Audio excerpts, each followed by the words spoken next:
이제 첫 번째 순서로 한국 리모델링 융합학회 기술위원장이신 단국대 이상현 교수님이 공학기술로 바라본 리모델링 구조 안전성이라는 주제로 발표를 해주시겠습니다. 이상현 교수님 앞으로 모시겠습니다. 네, 안녕하세요. 단국대학교 이상현입니다. 사실 건물이 무너지는 걸 많이 보셔가지고 건물이 위험하다 이런 것들을 그냥 머릿속에 그리시는데, 사실은 건물은 정말 안전하게 설계합니다. 과도할 정도로요. 그러니까 자동차 안전하고도 또 비교가 안 될 정도로 사람이 사는 곳이라 정말 과도하게 안전하게 설계합니다. 그러니까 심지어 철근을 반을 빼먹어도 안 무너집니다. 삼풍백화점이 무너졌는데 그걸 무너지는 걸 시뮬레이션을 하려고 철근을 반을 빼고 뭘 다 해도 안 무너집니다. 그러니까 그 삼풍백화점이 무너진 이유는 기둥 800짜리를 600으로 줄였는데도 사실은 얼마 동안 안 무너졌습니까? 굉장히 오랫동안 썼지 않습니까? 그리고 이상징후도 많이 나타났는데 수도 없이 많은 게 겹쳤습니다. 800이 600이 되면은 기둥은 근데 또 하나도 안 무너졌습니다. 슬래브만 뚫린 겁니다. 슬래브 두께를 얇게 하고 시공을 잘못하고 또 그 용도를 위에 물탱크를 이쪽에 있다 이쪽으로 쫙 옮기면서 순식간에 하중이 굉장히 증가된 파트가 일부 있었고요. 그리고 기둥 주변 엘리베이터 실을 다 철거를 해버리고, 백화점이 넓어야 되니까요. 800을 600으로 줄인 이유는 그냥 구조 엔지니어 자문 안 받고 넓게 쓰려고, 임대 면적을 넓게 하려고. 그러니까 사실 리모델링을 그럼 몇 개층 증축해도 될까? 경진대회를 하지 않습니까? 만약에. 그럼 10개층은 10개층 증축해도 되고요. 15층은 15층 증축해도 30층 해도 됩니다.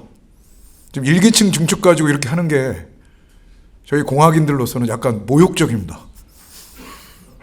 이걸 못한단 말이냐. 그렇습니다. 왜냐하면 바깥에 그냥 아예 새로 신설해가지고 올려버리고 아예 분리해서 만들 수도 있고요. 그러니까 여러분들께서 공학을 전공한다 그러면 사실은 제가 이슈화되는 것들을 많이 테크노마트, 진동, 롯데타워, 영화관, 수족관, 롯데타워도 맨날 무너진다. 그런데 거기 안반이 얼마나 두꺼운지, 거기 안반이 옆에 석천호 있어가지고 이렇게 롯데타워가 무너진다 이런 거 맨날 기사 나오고 그랬었는데, 그때 그 안반이 얼마나 두꺼운지, 그 안반이 두꺼우면은 너무너무 기초공사가 쉽습니다. 그럼 부르즈 칼리파가 어디에 있습니까? 사막에 있죠. 롯데타워는 그냥 안반에 있습니다. 근데 부르즈 칼리파 기초에 3배량을 때려 부어야 서울시가 허가를 해줬습니다. 하도 위험하다고 하니까. 이게 정말 말이 안 되는 겁니다. 공학인들 입장으로 보면 수치스러운 일입니다. 공학이란 건 철저히 비용을 집행하고 적절한 수준의 솔루션을 제공하면 되는 거지, 과도한 비용은 물론 안전하게 해야겠지만요. 그래서 신동호 회장님께서 크게 이렇게 말에 앞에 이게 아마 회장님께서 정말 중요하다고 생각되는 카테고리로 이렇게 해놓으신 겁니다. 제도가 어떻게 변했고 안전성 관련해서 굉장히 과도하게 운영돼요. 당연히 심의기간은 굉장히 적고, 그 다음에 한 번 심의하면 6개월 걸려버리고, 6개월 걸려서 심의된 걸 또 그 다음 또 반려시켜버리고. 그러니까 제 생각에는 저는 심의제도도 필요 없다고 생각합니다. 그냥 짓는 과정에 그냥 바로 허가하고 지으면서 모니터링 해가지고 그때 조사해버리고. 그러니까 증축하면서 3계층 증축해가지고 무너질 것 같으면 철거하면 되지 않습니까? 안살 분양하기 전에. 아니 보강하면 되고. 그래서 제가 포스코랑 일하면서 작년에 유노미르 융합학회랑 일하면서 이제 분당 근처에 리모델링 단지를 재봤습니다. 어떠한 처짐도 발생 안 합니다. 공사 중에도 철거 그렇게 해도 그때가 제일 위험합니다. 공사할 때가. 내력벽을 다 철거해내고. 그런데도 정말 건물 튼튼합니다. 우리나라는 벽이 많아가지고요. 정말 벽이 많습니다. 왜요? 방을 3개를 만들고 4개를 만들고 욕실 2개를 만들고. 외국에 비하면 병량이 한 2-3배 됩니다. 구조적으로가 필요한 게 아니라 그냥 공간 구획하려고요. 충분히 안전하다.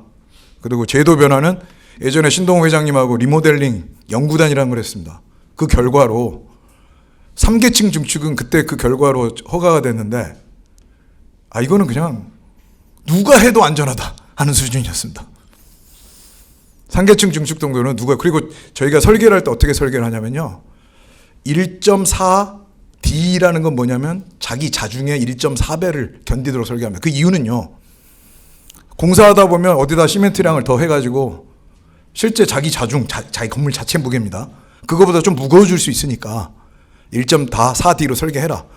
그럼 1.4D면 한번 생각해 보십시오. 40%가 증가돼도 되니까 15층이면 40%면 그냥 6층입니다. 그거 그냥 올려도 아무 문제 없습니다. 그렇게 기초를 설계를 합니다. 근데 왜 그거는 신축은 불확실하니까 1.4D로 설계하는데 리모델링은 이미 지어진 거 아닙니까? 그러니까 불확실할 게 하나도 없습니다. 이미 다 자중도 정해져 있고. 그러니까 1.0D로 해도 됩니다. 그냥. 거기에도 이미 안전율이 다 들어가 있습니다. 자중 계산하는 거에도. 그러니까 이제 그런 것들을 쭉 제도가 운영돼서 허가를 했는데 다른 사고 때문에 몇 개 무너지니 이게 허가를 안 하고 또 뭐 과도한 저희가 이걸로 이익이 과도해지면 부동산 가격이 올라간다. 뭐 한다. 뭐 이렇게 말들이 나오니까 자꾸 규제를 해서 못하게 했는데 이제 결과적으로 보면 충분히 할 수 있다는 내용이 되어 있고요. 뭐 일기 신도시 이게 부실공사다. 회사를 썼는데 어떻다. 그럼 사실은 회사를 썼어도 물로 잘 세척하면 아무 문제가 없습니다.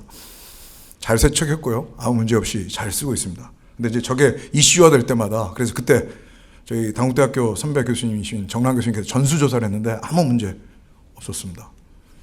그다음에 이제 포항 지진 나가지고 건물이 무너졌는데 자, 이게 보십시오. 이게 필로티 건물 이게 무너졌는데 이게 무너지지 않았지 않습니까?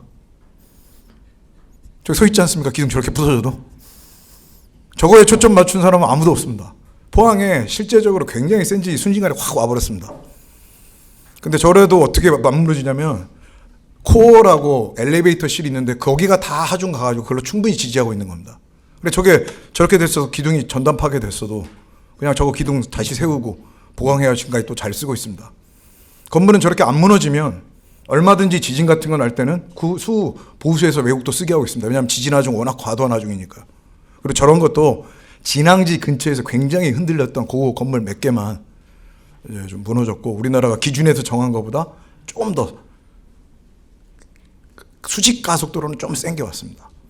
그러니까 그리고 옛날에 이제 필로티 공사를 좀 부실하게 한 측면도 있고요. 하지만 그래도 안 무너졌다. 말씀드리고요. 화정동이 여기는 근데 당연히 콘크리트라는 건 양생을 해가지고 온도를 뜨겁게 해줘야 됩니다. 그럼 여기 공사를 하면 요 슬래브 밑에서 뜨겁게 해줘야 되는데 그래 요 슬래브 양생이 되지 않겠습니까? 근데 뜨겁게 해주는 걸 이 위에 달아가지고 열기가 이 위로 가서 요 콘크리트가 하나도 안 굳었습니다. 그러니까 시공 중에 불안정했던 겁니다. 저것도 사실은 뭐 다 무너져가지고 다 다시 했는데 있는 골조 다 활용해서 해도 됐지만 아마 건설사가 책임감을 느끼고 다 허물고 다시 졌고요. 인천 검단도 저게 철근을 저렇게 다 뭐 묵은 콘크리트니 뭐 이런 말을 듣는데 철근을 다 빼도 안 무너집니다. 저 콘크리트만으로도 버틸 수 있습니다. 단 시공 중에 저 기둥 주변에 굉장히 큰 적재 하중을 원래 계산 안 했던 걸 쌓아놔서 무너진 겁니다. 그러니까 그 원인을 잘 알아야 되는데 저렇게 되면 뭐 다 전수조사해라. 뭐 LH는 뭐 다 이런 얘기들이 나오는데 제가 LH 자문위원이라서가 아니라요. LH가 전 세계에서 아마 공동주택 가장 잘 지을 겁니다. 우리나라가 공동주택 전 세계 최고 기술을 가지고 있고요. 제일 감리도 심하고 요구 조건도 세고 그렇습니다.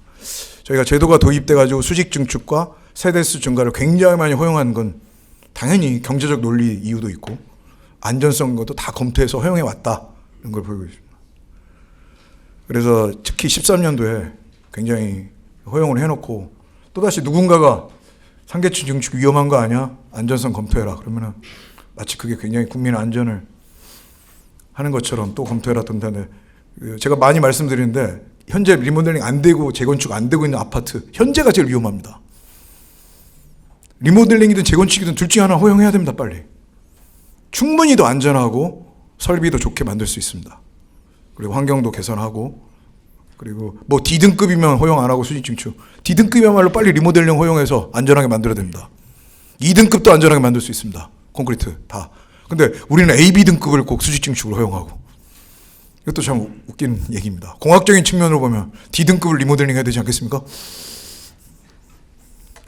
네, 그래서 이렇게 쭉 허용돼서 왔습니다.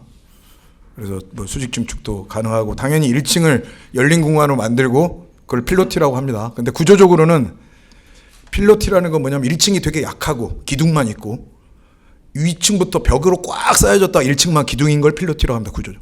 근데 이제 공동주택은 벽이 끝까지 오기 때문에 저게 사실은 1층을 비워서지만 필로티가 아닌데 지진화 중에 1층이 제일 큽니다. 건물이 흔들릴 때 1층이 제일 두꺼워야 된다. 피라미드를 봐도 1층이 제일 두껍고 나무를 봐도 저층이 제일 두껍습니다. 밑에 보아. 근데 거기가 두꺼워야 되는데 거기가 제일 약하게 만든 게 필로티입니다. 그런데도 사실 안전하게 설계를 합니다. 근데 공동주택은 1층 필로티였다가 필로티가 아닙니다. 왜냐하면 구조적으로는 똑같이 올라갑니다. 그러니까 열린 공간으로 놔두는 건 순전히 계획적인 측면이고 그 다음에 위에를 저렇게 올려서 세대수를 그대로 하거나 아니면 더 2계층을 더 추가 분양해서 하면 아까도 말씀드렸지만 저 3층은 정말 최소한 수준으로 했던 겁니다. 네. 그래서 이렇게 쭉 허용돼 왔다는 걸 보고 계시고요. 그러면서 이제 문제가 저렇게 심의 기간이 길어지기 때문에 저희가 당연히 공사 기간이 짧아야 경제성이 나올 텐데 2주 기간도 짧고 저렇게 길어져 버리니까 리모델링 경제성도 떨어지고 그러고 있습니다. 근데 저거를 그냥 맘먹고 한다면 외국 같으면 만약에 저희가 엔지니어다 저한테 맡겼다 그럼 일주일이면 검토할 수 있습니다. 제대로 조사하고 그리고 다 이주시킨 다음에 다시 그때 또 다시 재조사해서 또 다시 설계 변경하고 사실 실제도 토지 조건도 사실은 그 토지 파보기 전에 모릅니다. 그러니까 파면서 설계 변경하고 합니다. 다. 그러니까 리모델링도 얼마든지 그렇게 할 수 있습니다. 그래서 실제로 수직 증축 안전성 검토해봤습니다. 해본 결과 아무 문제 없다. 내진 보강 효과까지 수직 증축을 이용해서 내진 보강까지 할 수 있다. 심지어. 그래서 제가 또 이게 해서 어떤 여러 가지 기술들이 좀 있고요. 고급. 1계층 증축 구조 해석만 해봤습니다. 해봤더니 실제로 잰 것도 해봤습니다. 포스코에서 단지를 제조하죠. 그거랑 구조 해석 모델을 완벽하게 일치하게 만들 수 있었습니다. 시공 단계별로요. 그래서 해본 결과 여기 마지막에서 뭐 OK만 보셔도 좋고요. 제일 마지막 열에서 두 번째 줄을 보시면 저게 1일 때 위험합니다. 근데 다 그냥 뭐 0.5도 안 되고 0.2라는 얘기는 앞으로 5배 하중을 더 받을 수 있다는 얘기입니다. 그러니까 사실은 말이 안 되는 겁니다. 네. 그래서 중력 하중도 뭐 비교해봐서 쭉 해봤고요. 이제 외국 아까 저 말씀 1.4 DL 제일 위에 가 그겁니다. 40%가 증가돼도 그냥 원래 기준대로 설계했어도 안전하다. 이제 그런 얘기가 되겠고요. 외국에서도 기초 같은 게 지진화중 같이 잠깐 오는 거는 한 3배 기초 내로를 증가해서 옵니다. 그리고 지금 현재 제가 리모델링 기준을 만든 그건 공동주택이 아니라 모든 건축물에 적용되는 상위법, 공동주택은 건축. 근데 거기서도 기초 힘을 평가할 때 나중에 모니터링해서 재분배라든지 이런 최근 기술을 다 도입할 수 있도록 허용을 했습니다. 외국에서 보면 뭐 원래 있던 것보다 이렇게 증축을 이렇게 많이 해도 아무 문제 없고 기초가 문제가 생기는지는 가서 모니터링하면서 관찰합니다. 실제로 적어보면서. 네, 중국의 경우에도 3층을 또 3계층을 증축해서 저게 2배 증축한 거지 않습니까? 40%가 아니라. 그래도 얼마든지 안전하게 설계를 했습니다. 오히려 더 보강이 되게. 이게 이제 유명한 꼬르비주의 필로티입니다. 빌라사보아. 이게 필로티 같지만 요 벽은 위에 벽은 이게 비내력 벽입니다. 그러니까 결국 쫙 기둥을 만들고 외국의 경우에는 벽이 세로로 깁니다. 그게 조적벽으로 만들었기 때문에 아치로 만들고 이렇게 했어야 되는데 저 띠창을 만드는 게 꿈입니다. 얼마나 파노라마 같이 전경이 그래서 벽을 구조로부터 자유롭게 기둥을 세우고 저 껍데기로만 저렇게 딱 만들어서 저게 이제 필로티의 시작이었고 1층을 뭐 차고라 쓰는지 보행 공간을 쓰는지 그래서 얼마든지 저희 아파트들도 저렇게 만들 수 있습니다. 네, 뭐 그런 필로티 구조는 전혀 위험하지 않다. 그걸 말씀드리고요. 뭐 적용 사례도 많고 만약에 저 규제가 도입되지 않고 현재 있는 계속됐다면 엄청 많이 3계층 증축, 3계층 증축해보니 이거 5계층 증축도 가능하고 전혀 기초 침하도 안 나고 그럴 것 같다 했으면 그것도 훨씬 활성화됐을 텐데 좀 안타까운 측면이 있습니다. 네, 그렇고요. 제도 개선 관련해서는 이렇게 빨리 그 사업성 측면 전문 검토 기관이 현재 2개 기관밖에 없어서 현실적으로 다 많은 물량을 검토하기가 어렵습니다. 그다음에 기술이 당연히 발전돼 있고요. 그다음에 뭐 하면 규제로 검토자를 형사처벌하는 당연히 형사처벌을 잘못하면 일본도 처벌하고 그렇습니다. 근데 그걸 처벌보다는 피어 리뷰를 해서 안전한 쪽으로 유도를 하게 잘못 설계할 수 있지 않습니까 한 명이. 그럼 또 다른 제3자가 검토해서 이건 이렇게 고쳐라 이렇게 하면 됩니다. 그래서 뭐 처벌 그런 규정들이 있고요. 시급한 제도 개선이 아마 이 뒤에 이제 많이 나오실 것 같습니다. 그래서 그 제도 개선도 필요하고, 공학적인 측면으로는 솔직히 저 이거 다 우리나라 시공회사들이 시공한 겁니다. 세계적으로 이런 건물 다 우리나라 제일 오른쪽이 쌍용에서 한 거고 왼쪽 두 개가 삼성에서 한 거고, 이거 말고도 정말 많습니다. 우리는 공동주택, 특히 고층화, 좁은 땅덩이기 때문에 고층화 하는 데는 아마 우리나라 기술이 세계 최고라고 저는 생각을 하고 있습니다. 그래서 뭐 충분히 다 지을 수 있다라는 거를 이제 설명을 드리고, 이상으로 발표하면 제가 이제 사정이 있어가지고 사진도 못 찍고 가야 되는데, 혹시 물어볼 게 있으시면 이메일도 좋고요. 여기 학회 통해서 공식적으로 질의해 주시면 저도 공식적으로 답변을 해드리도록 하겠습니다. 네, 감사합니다. 네, 한국 리모델링 융합학회 기술위원장이신 단국대 이상현 교수님의 말씀이었습니다.